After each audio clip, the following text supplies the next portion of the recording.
अस्सलाम वालेकुम। उम्मीद करती हूँ आप सब खैरियत से होंगे।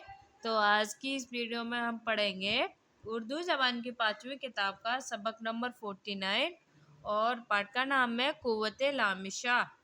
क़ुव्वत लामिशा।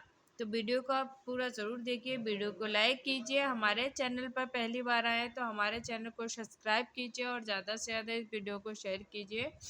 और आपने अभी तक हमारी पिछली वीडियो नहीं देखी है तो उनका लिंक मैं नीचे डिस्क्रिप्शन बॉक्स में दे दूँगी, वहाँ से आप पिछली वीडियो देख सकते हैं, या फिर आप हमारे चैनल पर जाकर भी पिछली सारी वीडियो देख सकते हैं, जो कि हमने इस चैनल पर अलग अलग प्लेलिस्ट बना रखी है।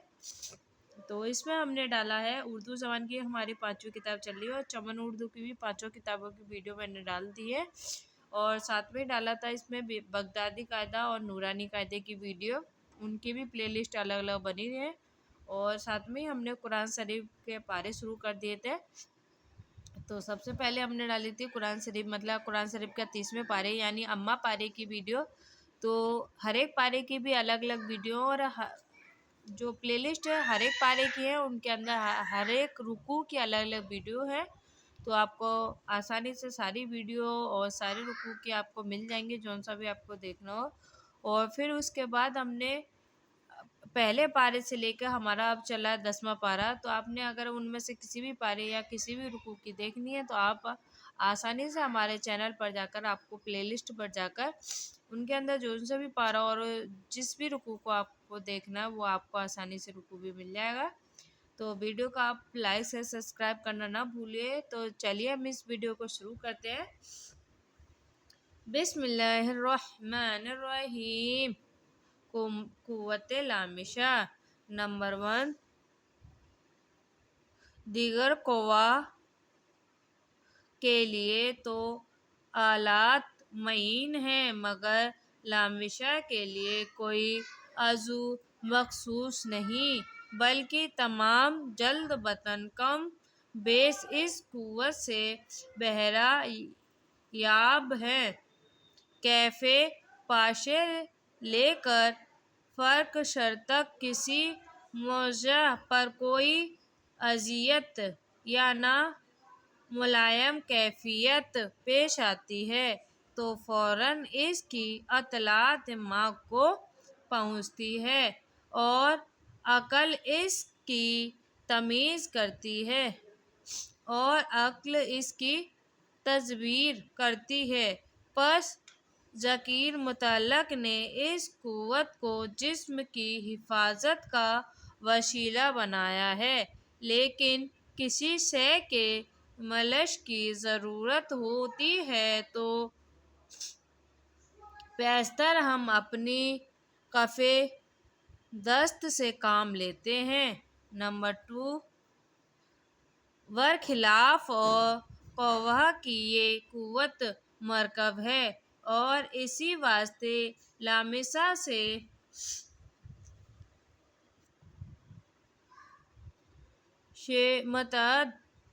मतअद्दद कैफियतों का अदराक होता है। चुनांचा अशिया की शक्ति व नरमी, हरारत व बरकत, हमवारी को ये क़ुव्वत महसूस करती है। अगर क़ुव्वत लम्स न होती तो हम आग और बर्फ़ में बजीज़ रंग व शक्ल की कुछ फ़र्क न कर सकते। नंबर 3, बाज़ कैफियत और अदराक लामिशा और बाशरा के दरमियान मुश्तरक हैं। मसलन अबआद, सलाशा या शक्ल का हिस्सा दोनों से मुमकिन है, अगरचा लामिशा ने फ़अल में ये नस्बत बाशरा के वक्त ज़्यादा सिर्फ होता है, लेकिन हम नुकसान का मुआवजा हम को इस तरह मिल जाता है कि लामिशा की तहकीक ज़्यादा मुतअद्बर होती है। चुनांचा तोल व अर्ज़ और حرکت و سکون کے ادراک میں آنکھ غلطی بھی کرتی ہے، مگر ہاتھ سے چھو کر معلوم کر لو تو پھر مغالطے کی گنجائش نہیں رہتی۔ نمبر 4، جن کی قوت بالنائی مفقود ہو جاتی ہے وہ اکثر کاموں میں آپ کا قابل مقام ہاتھ کو بنا لیتے ہیں۔ بعض ملکوں میں اندھوں کی بھی تعلیم ہوتی ہے۔ ان کے واسطے ابھرے ہوئے حروف کی کتابیں چھپائی گئی ہیں، جن کو ہاتھ سے ٹٹول کر وہ کسی طرح پڑھتے ہیں جس طرح تم قوت بصرہ کے عمل سے پڑھتے ہو۔ اس کو ہم ایک بار اور پڑھیں گے۔ نمبر 1، دیگر قوا کے لیے تو آلات معین ہیں، مگر لامسہ کے لیے کوئی عضو محسوس نہیں، بلکہ تمام جلد بدن کو اس قوت سے بہرہ یاب ہیں۔ کیف پاشے لے کر فرق سر تک کسی موضع پر کوئی اذیت یا ناملائم کیفیت پیش آتی ہے تو فوراً اس کی اطلاع دماغ کو پہنچتی ہے اور عقل اس کی تدبیر کرتی ہے۔ پس حکیم مطلق نے اس قوت کو جسم کی حفاظت کا وسیلہ بنایا ہے، لیکن کسی شے کے لمس سے ضرورت ہوتی ہے